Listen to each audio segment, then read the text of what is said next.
My karate instructor does this to me when no one's watching. I never expected that stepping into that small, dimly lit dojo would change everything I thought I knew about myself. He wasn't just my karate instructor. He was the kind of man who carried storms in his eyes and calm in his every movement. Strong, composed, and untouchably confident. And me? Just another confused student trying to find his place, both on the mat and in life. But then, it started. When no one was looking, his hand would linger a little longer, adjusting my posture. His breath felt warmer, closer. His words, softer but heavier with something unspoken. And every time the others left, the air between us grew thick with tension I couldn't explain or resist. You think you know where this is going? Trust me, you don't. Stay with me, because what happened behind those closed doors will make you question everything about control, desire, and how far we're willing to go when we think no one is watching. It started out like any other Thursday.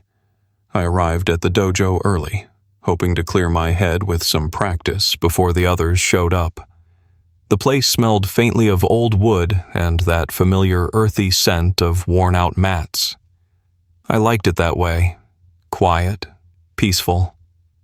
But that morning, I wasn't alone. Sensei Kirin was already there, standing barefoot in the center of the room, his gi perfectly fitted around his tall, muscular frame. His dark hair was slightly damp, probably from his own morning drills, and his sharp jawline looked even more defined in the soft, diffused light. "You're early," he said, his voice low, almost like it wasn't meant to carry beyond us. I nodded, my hands nervously gripping the edges of my belt. "Yeah, couldn't sleep." He walked closer, his steps silent despite the wooden floor. "Trouble on your mind or just restless energy?" I swallowed hard. I wasn't sure how to answer that. Lately, every time he stood this close, my thoughts scrambled. I wasn't just restless, I was confused. About him. About the way my body reacted whenever his fingers brushed against me, correcting a stance. Or the way his gaze seemed to hold mine just a little longer than necessary. Before I could respond, he tilted his head slightly and smiled. "Let's train," he said simply, already stepping back and positioning himself. I followed his lead, relieved and terrified at the same time. We moved through basic katas, his movements fluid and precise, while I struggled to keep my focus. His presence was overwhelming. Every time he approached to correct my form, his hands would settle firmly on my waist, adjusting my balance, or press lightly on my shoulder to relax my stance. But today, it felt different. He moved behind me as I held a defensive position, his hand sliding from my forearm to my elbow, gently pulling it back. His chest nearly pressed against my back, and for a second, I felt his breath close to my ear. "Relax," he murmured, his voice deeper than usual. "You're too tense." I closed my eyes for a moment, trying to calm the racing pulse in my neck. But then, his hand didn't move away like it normally did. I opened my eyes and caught his reflection in the wall mirror. His eyes weren't focused on my stance anymore. They were focused entirely on me, watching, studying my reaction. I turned slightly, my voice barely more than a whisper. "Sensei?" His expression didn't change, but his eyes softened. And before I could say anything else, his fingers brushed against my jawline, tilting my face toward him. "You keep coming here before everyone else," he said quietly. "Why is that, really?" I felt exposed, like he could see right through every wall I'd carefully put up. Maybe I was hoping for this," I admitted, my voice trembling with the weight of the confession. For a heartbeat, neither of us moved. The air between us felt electric, thick with everything unspoken. And then, the door creaked open in the distance. We both stepped back instantly, like nothing had happened. But I knew something had shifted, and I couldn't stop wondering. When the doors closed again, would we pick up exactly where we left off? That next week was torture. Every time I walked into the dojo, my eyes searched for him before I even realized what I was doing. And every time our eyes met, it was like we both remembered exactly how close we'd been, and exactly how much we hadn't crossed that invisible line. Yet. But something had definitely changed. During class, his touch was different, more deliberate, more lingering. He wasn't careless anymore when he adjusted my form. His fingertips seemed to memorize the lines of my body. And when he spoke my name, it carried this subtle weight, like there was a meaning hidden behind every syllable. One evening, after class had ended and the others filed out, laughing and chatting, I stayed behind to help roll up the mats. I told myself it was just to be helpful, but deep down, I was waiting, hoping. And sure enough, there he was, leaning casually against the doorway of the small storage room, arms crossed over his chest, watching me. "You don't have to stay back every time, you know," he said with a faint smirk. I forced a smile, trying to seem casual, just trying to be useful. He pushed off the doorframe and walked toward me, his steps slow, measured. "You think I don't notice what's really going on?"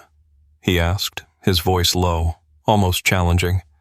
My heart pounded in my chest so loudly I was sure he could hear it. "I don't know what you mean," I managed to say, even though the lie felt weak and transparent. He stopped right in front of me, his eyes locked onto mine. "Don't you?" Before I could answer, he reached out, slowly this time, giving me every chance to pull away, and tucked a loose strand of hair behind my ear. His fingers grazed my skin, and I felt that same electric current shoot through me. "This isn't part of any lesson plan," he murmured, his thumb brushing lightly along my jaw. "I know," I whispered, my voice barely audible. He studied me for a long moment, his gaze intense but unreadable. And then, out of nowhere, he stepped back. "Go home, Eli," he said, his voice suddenly formal again, his expression guarded. It felt like cold water had been poured over me. That night, I couldn't sleep. I kept replaying that moment over and over, wondering if I'd misread everything, if I was imagining the tension between us. But part of me knew I hadn't. The next day, I told myself I wouldn't show up early, that I'd create some distance.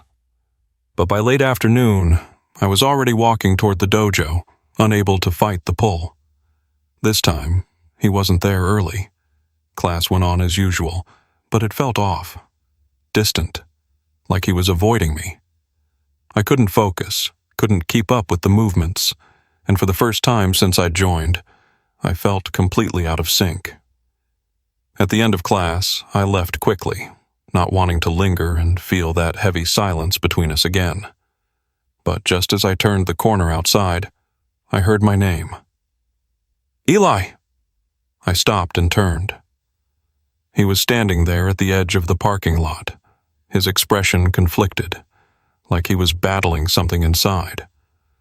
Without thinking, I crossed the distance between us. He didn't say anything at first. He just looked at me, as if deciding whether to speak or stay silent forever. And then he said it, softly, but it hit me like a storm. "I'm not supposed to want this," he admitted, his voice raw. "But I do." For a second, I forgot how to breathe. "Then why do you keep pulling away?" I asked, my voice breaking under the weight of everything I'd been holding back. His eyes darkened, filled with something between longing and restraint.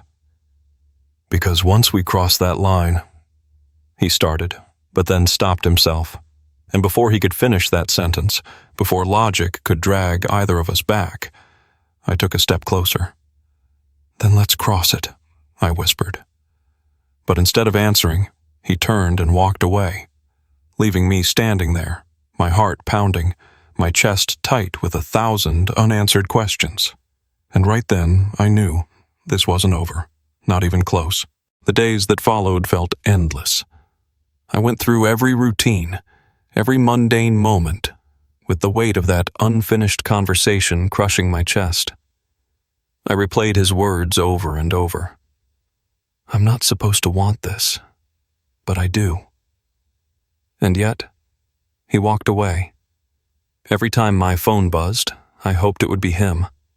Every time I passed the dojo, my steps faltered, wondering if I'd see him standing there like nothing had happened. But there was only silence, and that unbearable uncertainty. By the end of the week, I couldn't take it anymore. I needed closure. Or maybe, deep down, I just needed him to say it clearly, without hesitation. That Saturday, the dojo held a weekend seminar, something Sensei Kirin organized every few months. I hadn't planned on going, but my feet seemed to find their way there on their own. The place was already buzzing with activity when I arrived. Students of all levels lined up on the mats, practicing forms and techniques. But my eyes found him immediately. He stood at the far end of the room, speaking with one of the senior instructors. His face was unreadable, calm, disciplined, like nothing in the world could rattle him. But I knew better. For most of the seminar, he avoided me completely. He corrected everyone's stances, moved through the rows with practiced ease, but when he reached me, he barely looked in my direction. It wasn't until the final hour, during a paired sparring session, that something shifted. I just finished a round with one of the other students when I felt his presence behind me. "Partner with me." His voice was low, just for me to hear. My heart nearly stopped. I turned to find him standing there, his eyes locked on mine, and for a second the entire room faded away. Without a word, I took my position across from him. The moment our hands met for the first movement, I felt it, the tension, the electricity that had never really left us. His grip was firm, but his fingers pressed just a little too long against my wrist before letting go. We moved through the motions, our bodies in sync, but the air between us was thick with everything unsaid.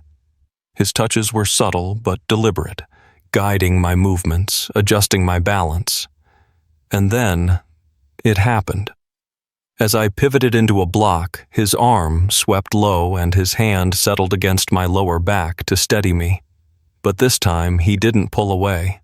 His palm stayed there, warm and unshakably present as his body leaned in, just close enough that I could feel his breath on my cheek. "Why do you keep showing up, Eli?" he asked under his breath, his lips barely moving. I swallowed hard. My voice trembled, but I forced the truth out. "Because I can't stop thinking about you." His fingers pressed lightly against my back, pulling me just a fraction closer. "This is dangerous," he murmured. "I know," I whispered back. "But you feel it too, don't you?" His jaw clenched, his eyes flickering with conflict. And then, as quickly as it had happened, he stepped back and broke the connection. "End of session," he called out to the room, his voice loud and composed again. The class dispersed, students bowing and thanking him before leaving. But I stood there, rooted to the spot, my heart pounding, my mind screaming for some kind of resolution. He walked past me toward the storage room, and before I could talk myself out of it, I followed. The door clicked shut behind me as I stepped inside. He was standing there, his back to me, his hands braced against the shelves like he was trying to hold himself together. "Kirin," I started, my voice barely steady. He turned slowly, and for the first time, there was no mask, just raw vulnerability etched across his face. "You have no idea how hard I'm trying to fight this," he admitted, his voice rough, almost broken. Then stop fighting, I said, closing the distance between us. For a heartbeat, we just stood there, so close I could feel the tension humming between us. And then, without another word, his hand came up to cup my face, his thumb brushing against my cheek, and everything I'd been waiting for. It was right there, just one breath away. But before anything more could happen, someone knocked on the door. We froze. And just like that, the moment was gone again, stolen by reality. I've never hated the sound of a knock more than I did at that moment. He stepped back immediately, the warmth of his touch vanishing like it had never been there. His eyes, still clouded with everything left unsaid, locked onto mine for a brief second before he turned away. "Come in," he called out, his voice once again that calm, collected version of himself, the one everyone else knew, but that felt like a stranger to me now. One of the senior instructors poked his head through the door, oblivious to the storm that had just passed between us. "We're locking up soon, Sensei," he said. Kieran nodded. "Thanks. I'll finish up here." As the door clicked shut, the silence between us grew unbearable. My heart still raced, my thoughts screaming for something, anything, to break the tension. But he didn't look at me again. He grabbed a stack of towels from the shelf and started arranging them like it was the most important task in the world. I couldn't stand it. "Kieran," I started, my voice low but trembling with frustration. "Don't, Eli." He cut in, his back still turned.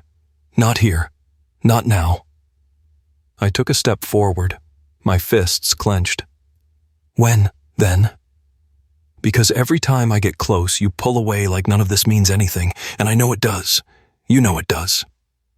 His shoulders tensed, his head bowed like he was carrying the weight of a decision too heavy to make. "I can't cross that line with you," he said after a long pause. "You're my student." I felt something inside me snap. "I'm not a kid, Kieran. I'm 20 years old. You can stop hiding behind that excuse," I shot back. Finally, he turned to face me. His eyes were filled with a mix of guilt and something deeper. Desire, fear, maybe both. "You think it's that simple?" he asked quietly. "Yeah, maybe it is," I said, stepping closer until there was barely any space left between us. "Maybe it's just about admitting what we both already know." His breath hitched. His eyes dropped to my lips for a second, just one agonizing second, before he squeezed his eyes shut and turned away again. I felt like the ground had been pulled out from under me. Without another word, I turned and left, my chest tight, my throat burning with unshed emotion. I didn't sleep that night. I barely even lay down. My mind kept spinning, replaying every touch, every lingering glance, every almost confession. And somewhere between exhaustion and heartbreak, I made a decision. I wasn't going to wait anymore. The next day, I skipped class, avoided the dojo altogether. I needed space. I needed to breathe without the constant reminder of everything unresolved between us. But as the day dragged on, my phone buzzed. "Kieran, can we talk?" I stared at the screen for a long moment, my fingers trembling over the keyboard before I forced myself to type back. "When?" His reply came instantly. "Kieran, now. Meet me at the waterfront park, by the old pier." My heart slammed against my ribs. That pier was almost abandoned, a quiet place people went to when they didn't want to be found. I didn't even think about it. I grabbed my jacket and headed out into the night. The sky was dark, the air cool with the scent of the nearby ocean. And there he was, standing at the edge of the pier, his silhouette outlined by the soft glow of the distant streetlights. When I reached him, he didn't say anything at first. He just stared out at the water like it held all the answers he couldn't find in himself. And then, In a voice so quiet I almost missed it, he spoke. "I'm tired of fighting this." I turned toward him, my pulse hammering in my ears. His eyes finally found mine, raw and unguarded. "I don't want to keep pretending, Eli. Not anymore." And before I could say a word, before hesitation could take hold again, his hand slid up to my jaw and he kissed me. Finally. And in that one perfect, breathless moment, every doubt, every hesitation, every fear dissolved. But even then, something in his kiss felt like a beginning and a warning, like this wasn't the end of our struggle, but only the start of something even more complicated. That kiss should have been the end of every question tormenting me, but it wasn't. Even as his lips moved gently against mine, even as his fingers curled behind my neck like he was afraid to let go, I felt it, that hesitation buried just beneath the surface. He pulled back first, his forehead resting against mine, his breath uneven. I didn't move, didn't speak. I was terrified that saying anything would shatter whatever fragile thing had just formed between us. "Eli," he began, his voice hoarse. I closed my eyes and whispered, "Don't apologize. Not now." His jaw clenched. I felt it through the faint contact of his face against mine. "This isn't simple," he muttered, stepping back, putting that dreaded distance between us again. "I've spent years building my life around discipline, structure. You make everything feel different, unpredictable." "And that's a bad thing?" I asked, my voice sharper than I intended. He rubbed his hand across the back of his neck, a gesture that betrayed how lost he really was behind all that stoic control. "I don't know," he admitted. "I don't know what this would mean for us. For me." I felt my heart sink, the high from that kiss fading into a dull ache. "Why does it have to mean anything right now?" I asked, stepping closer. "Why can't we just see where this goes?" He looked at me like I'd asked him to leap off a cliff without a safety net. "Because I don't do things halfway, Eli, and I'm terrified that if I fall into this, I won't be able to find my way back." I took a shaky breath. "Then maybe don't try to find your way back at all." His eyes closed, and for a moment, I thought he might finally let himself fall. But when he opened them again, there was that familiar restraint, that wall he always pulled up when things got too real. "It's late," he said quietly, his voice distant. "I should get you home." My heart clenched painfully. I wanted to scream, to shake him, to make him feel what I was feeling. But instead, I just nodded. We walked in silence back toward the parking lot. Every step felt heavier than the last. When we reached my car, he turned to me, his face unreadable. "Be careful with your heart, Eli," he said softly. "Not everyone knows what to do with something that fragile." And with that, he turned and walked away, leaving me standing there under the pale glow of the streetlights, wondering if this was just another chapter left unfinished, or the start of a story neither of us was brave enough to write. The following days were unbearable. He didn't text. I didn't either, but every part of me was waiting, hoping that he'd show up at my door or send a message late at night when his guard was down. But nothing came. And just when I was about to convince myself it had all been a mistake, that I had imagined more into his touch and his kiss than was really there, it happened. A knock at my door. Late. Too late for it to be anyone else but him. My heart pounded as I crossed the room and pulled it open. And there he was. Kieran stood in the doorway, drenched from the sudden rain that had started only minutes before. His hair was wet, his eyes dark and searching. Before I could even speak, he stepped inside, his hands finding my face, his mouth on mine like he couldn't hold back another second. There was no hesitation this time, no distance, just raw, desperate need. When we finally broke apart, both of us breathless, he pressed his forehead against mine again. "I tried to stay away," he whispered. "I can't." And just like that, everything we'd been fighting against crashed down around us. No more rules, no more running, just the terrifying, beautiful reality of what it meant to let go.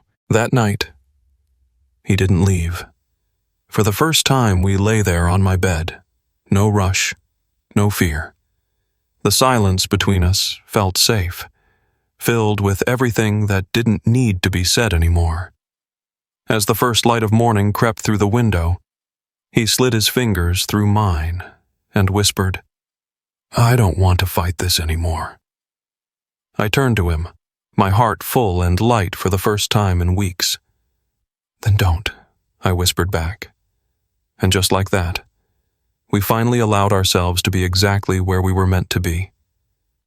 If this story touched you, don't forget to like, subscribe, and share it with someone who believes that love, real love, is worth every risk.